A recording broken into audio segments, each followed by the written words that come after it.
अब कोई इनका है कि दयानंद सारस्वत का धर्म आर्य समाज ही श्रेष्ठ है, नहीं भाई, ये हमको भी मालूम है, मेरे सामने बना हुआ है, बराबर। तो आपको चलना है त्रिकालिक के पास। गुरु नानक जी जब नहीं थे तो गुरु नानक का संप्रदाय था नहीं। बहुत सारे ऐसे लोग हैं जो नहीं थे तब ये था ही नहीं भारत में। हमको खोजना है जब कोई भी नहीं था भारत में, गुरु नानक का वंश था कि नहीं था। सुनील भैया, जब कोई नहीं था भारत में, सूर्य था कि नहीं, चांद था कि नहीं, प्रकृति थी कि नहीं, पृथ्वी थी कि नहीं, आकाश था कि नहीं, धर्म अधर्म आकाश काल 6 द्रव्य थे। 6 द्रव्यों में एक सुनील नाम का व्यक्ति यहाँ आया हुआ है, वो इस भाव में नहीं था।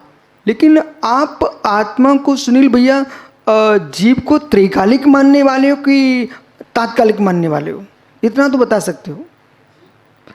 आप जीव हो, चेतन हो, आत्मा हो, तो ये आपकी आत्मा शरीर मृत्यु होते ही समाप्त हो जाएगी कि रहेगी?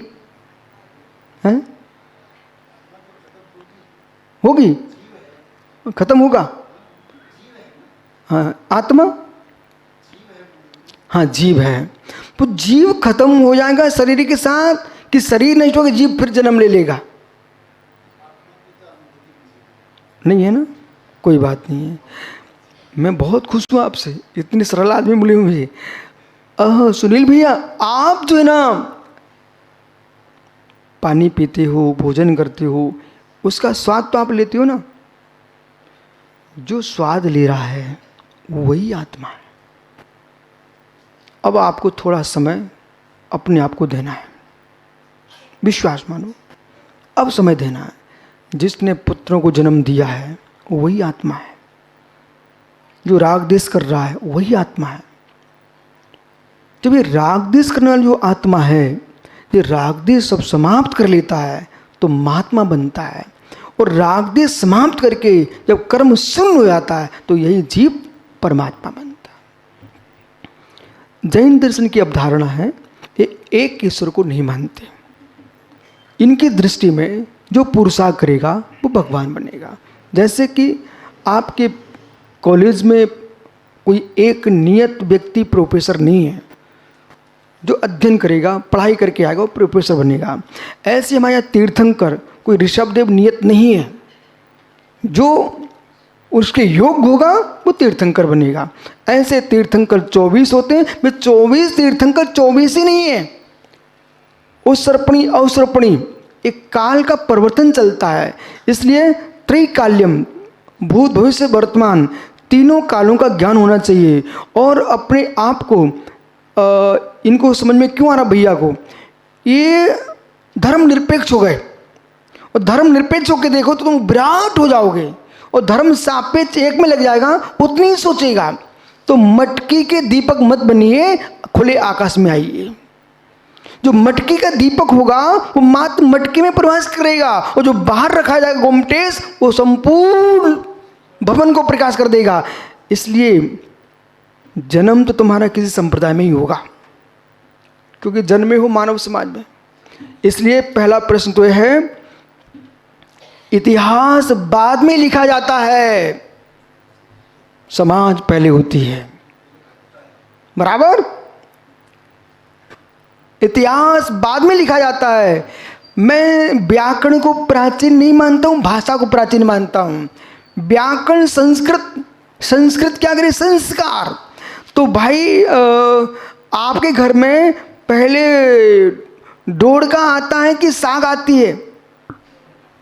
माताओं, डोडका आएगा ना तभी तो साग बनाओगे। डोडका ही नहीं होगा तो साग डोडका ही किससे बनाओगे? तो पहले समाज होना चाहिए, फिर संस्कृति की स्थापना करेंगे आप। और पहले मित्र वस्तु होना चाहिए, फिर संस्कार करेंगे आप। तो व्याकरण भाषा को संस्कारित करता है, न कि व्याकरण पहले होता है, बराबर। और प्रत्येक भाषा संस्कृत होती है, जो व्याकरण से शुद्ध हो जाए वो संस्कृत। रूढ़ी में संस्कृत एक भाषा विशेष है।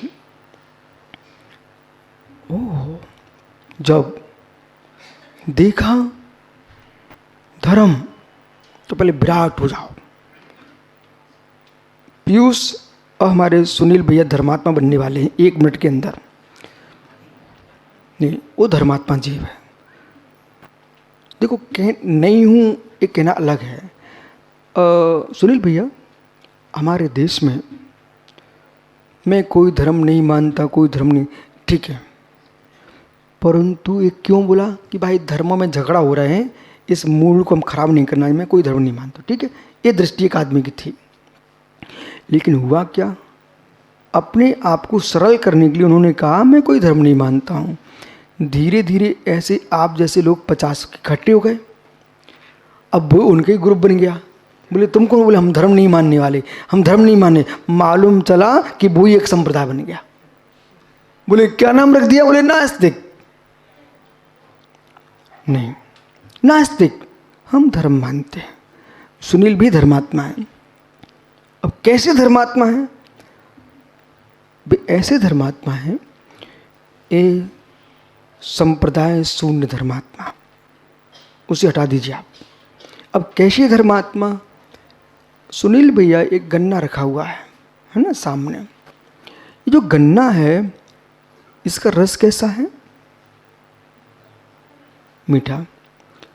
धर्म एक सूत्र है, धम्मो वत्तु साहबो। इस परिभाषा को सुनील भैया विश्व का कोई भी व्यक्ति ना नहीं कर सकता।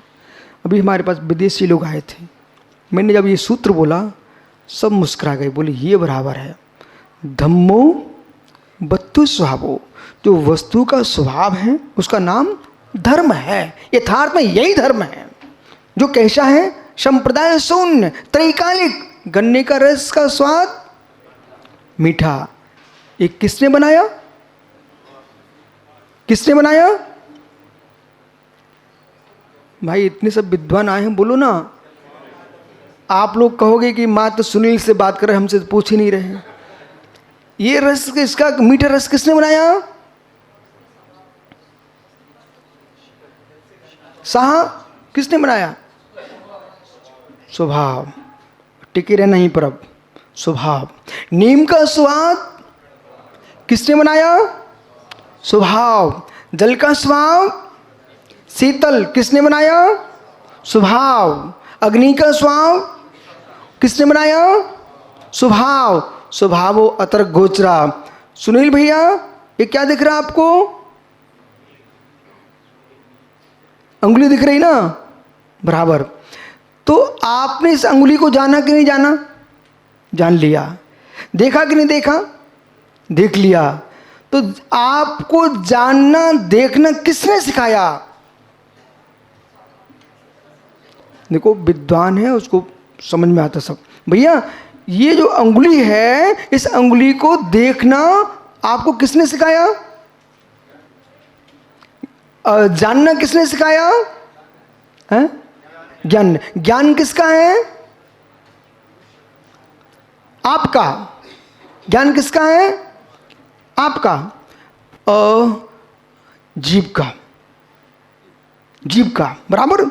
आप जीव हो, आप जीव हो, आप जीव हो ना। तो जानना और देखना आपका धर्म है कि नहीं? देखना जानना आपका धर्म है ना? हाँ, जो ज्ञान है धर्म नहीं स्वभाव। संप्रदाय हटा दिया हमने सब, धर्म नहीं स्वभाव। तो जानना देखना आपका स्वभाव है कि नहीं है? जो स्वभाव है, हम शब्दों में क्यों मरे हैं? शब्दानाम अनेकार्था, आपने तो पढ़ा है शब्दकोश में, शब्दानाम अनेकार्थ, धातु नाम अनेकार्था, अनेकांतवाद है। तो आप जानना देखना आपका स्वभाव है, धर्म है। स्वभाव यानी धर्म है। तो धर्म जिसमें होता है उसको आप धर्मी बोलते हो। अंगंगी, जिसमें धर्म है उसका नाम धर्मी। अब माना कि किसी व्यक्ति को सब समझ में आ गया, फिर भी नहीं कहना चाहता तो कोई टेंशन नहीं। लेकिन आपका स्वभाव क्या है? जानना, देखना। ये ऐसा व्याख्यान है, इस परिभाषा को बदलने की सामर्थ्य भगवान के अंदर भी नहीं है। जो ईश्वर हैं, परमात्मा हैं, विश्व का कोई बड़ा वैज्ञानिक हो, ज्योतिषी हो, अध्ययनशील हो, लेकिन वस्तु का स्वभाव धर्म है, इसे बदलने की ताकत किसी के अंदर नहीं है। इसलिए सुनील भैया, आप भी धर्मात्मा हो, बराबर मानव हो ना। अब आपने कहा गुरुजी मेरा तो मानवता है, तो मानवता जो है ना, तो आपने व्याकरण में पढ़ा ही हुआ है, ताव त्वा, ताव त्वा कहा जाता है? अप्पा साहेब, तत्तो स्वभावो, तत्तो भावो, ताव त्वा भाववाची है। तो जब मानवता तुम्हारा धर्म है, यानी धर्म है, मैंने स्वीकार कर लिया, जिसका मानवता धर्म होगा वो जीव एक इंद्रिय वनस्पति से लेकर प्रत्येक जीव पर करुणा बरसाने वाला है। मित्र, आप भी धर्मात्मा हो, आप भी धर्मात्मा हो। संप्रदाय से हट जाइए। आपको संप्रदाय पसंद नहीं है, मुझे भी पसंद नहीं है। मुझे संप्रदाय पसंद होता ना तो कपड़े पहने मिलता आपको। संप्रदाय पसंद नहीं है। बोले क्यों? बोले इसलिए। बताओ इस सभा में कौन व्यक्ति ऐसा जो कपड़े से जन्मा है? एक आध नहीं है ना, तो जन्मे कैसे हो? आप जैसे कि हमारे जैसे? हमने सुनील कुछ बनाया ही नहीं, हम जैसे जन्मे थे वैसे जी रहे हैं, हम प्रकृति के साथ हम जी रहे हैं। ये स्वभाव धर्म है। आप सब विकृत हो चुके हो, सब विकृत हो चुके हो। क्यों? कपड़े आपने नहीं पहने, कपड़े पहनने की जरूरत ही नहीं है। कपड़े आपकी इच्छाओं ने पहन के रखे हैं, लज्जा ने पहन के रखे हैं। जो जितेंद्रिय है उसको कपड़े की जरूरत ही नहीं है, जो है सो है। बहुत अच्छा लगा। इसी प्रकार से भाई अच्छे अच्छे वक्तव्य देना। आप विश्वास मानो, मैं आपका श्रोता बन के आया। मेरा वक्तव्य थोड़ी था आज, मैं तो आपका श्रोता हूँ। परंतु इतिहास की रक्षा होना बहुत आवश्यक है। और जो सुनील भैया ने आपको 2-3 पॉइंट दिए हैं, वे आपको नोट करना चाहिए कि आप पांडुलिपियों पर काम करो, ताम्रपात्रों पर काम करो। आप जो है कागज़ की हैं, ताड़पत्री हैं, शिलापट्ट हैं, जो शासन हैं, उन सब पर दृष्टिपात करो। और अंदर अंदर काम चल रहा है, काम चल रहा है। और बहुत जगह संस्थाएं हैं, दिगंबर भी काम कर रहे हैं, श्वेतांबर भी काम कर रहे हैं, सब काम कर रहे हैं। पर ये है सुनील भैया, ये सब काम गौण हैं। मैत्री भाव रहे जगत में, सारे काम सर्वश्रेष्ठ हैं। हमारे प्रोफेसर बिरसा प्रसाद लखनऊ, उन्होंने भारत सरकार के लिए बहुत काम किया है। और जो रामायण भारत में नहीं चलती, इंडोनेशिया में चल रही है, उस रामायण पर काम उन्होंने किया है, हाँ, कंबोडिया में। और बिरसा प्रसाद ने भारत सरकार के लिए जो हिंदी साहित्य उसको प्राकृत और संस्कृत में किया गया, जो विशिष्ट विद्वानों में रखा गया था भारत सरकार के द्वारा, उसमें बिरसा प्रसाद का नाम था। लेकिन क्या कर सकते हैं भैया, अच्छे से जी लो। यमश करुणा नास्ति, काम करते करते यमराज को दया ही नहीं आई, उनको उठा ले गया। इसलिए सब भी लोग इतिहास पर काम करो, पुरातत्व पर काम करो, और ये भी साथ में सिखा के रखो। हम उपदेश कर सकते हैं, भाषण कर सकते हैं, लेकिन समाज को चाहिए, समाज चाहिए कि पैसे के लोभ में आकर के संस्कृति का नाश ना करें। नए मंदिर तुम 1000 बना लोगे, वो आपने बहुत अच्छा किया, पर पुराने एक मंदिर को बचा के रखिए। नहीं तो पाटिल जी, आप भी उनके साथ सहयोगी कर जाओगे और प्राचीन मंदिर तोड़ाने के लिए आगे बढ़े तो आप जैन दर्शनी भारतीय संस्कृति के शत्रु हैं। जो जो प्राचीन मंदिरों को भग्न किया जा रहा है और नवीन उनके साथ बनाया जा रहा है, वे इतिहास का नाश कर रहे हैं। कल यदि आपका जयसिंहपुरा अथवा ये मनादिनी मठ है, ये मठ का मंदिर तोड़ के भट्टा जी नया बना दिया, नया सुंदर तो लगेगा लेकिन इतिहास नहीं बचेगा।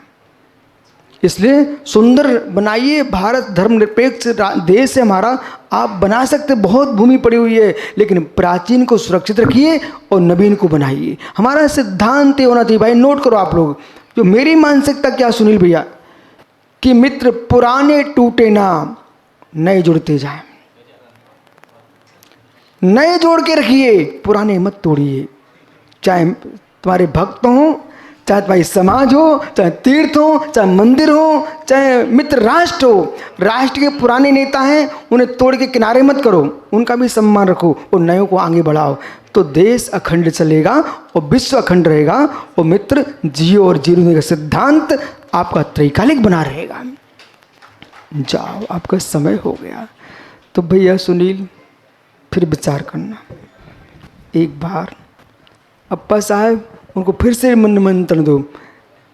देखो एक सत्र तो हो चुका बराबर, 3 सत्र बचे आपके। 2 दिन के ही ना? 2 दिन के बस, तो 3 सत्र तो बचे, एक दोपहरी का कल दो। भैया कहाँ से हैं? कोल्हापुर हैं? कोल्हापुर कोल्हापुर, लेकिन मराठी जैसे तो लगते नहीं है। कोल्हापुर के नहीं हैं, और कहीं के हैं क्या? हाँ, बोलना तो ये भी हमारे सीख गए महाराज मराठी बोलना, लेकिन आप महाराष्ट्र से ही हो क्या? या आपने महाराष्ट्र का बोला ना, तो जाओगे कहाँ आप? यहीं रहो ना, विश्व के हो। सुनील बोले मुझे फल चाहिए, ऐसा बोल के काम बिगड़ जाए, कोई जहर फल दे देगा। आपको बोलना पड़ेगा आम्र फल चाहिए, सीताफल चाहिए, विशेष लगाना ही पड़ेगा, अन्यथा नाश हो जाएगा। किसी घर जाओगे आप? कहीं भी घुस जाओगे क्या? आओ विश्वव्यापी हो, विश्व में विशेष भी है सामान्य भी है, वस्तु सामान्य विशेषात्मक है। जो भी भैया को लेके आया उसको भी धन्यवाद देता हूँ। आप ऐसे ज्ञानियों को लेके आओ, मुझे बहुत आनंद आता है। आत्मा स्वभावम परभाव भिन्नम, आत्मा स्वभावम परभाव भिन्नम, स्वभाव प्रभाव महावीर स्वामी की जय हो।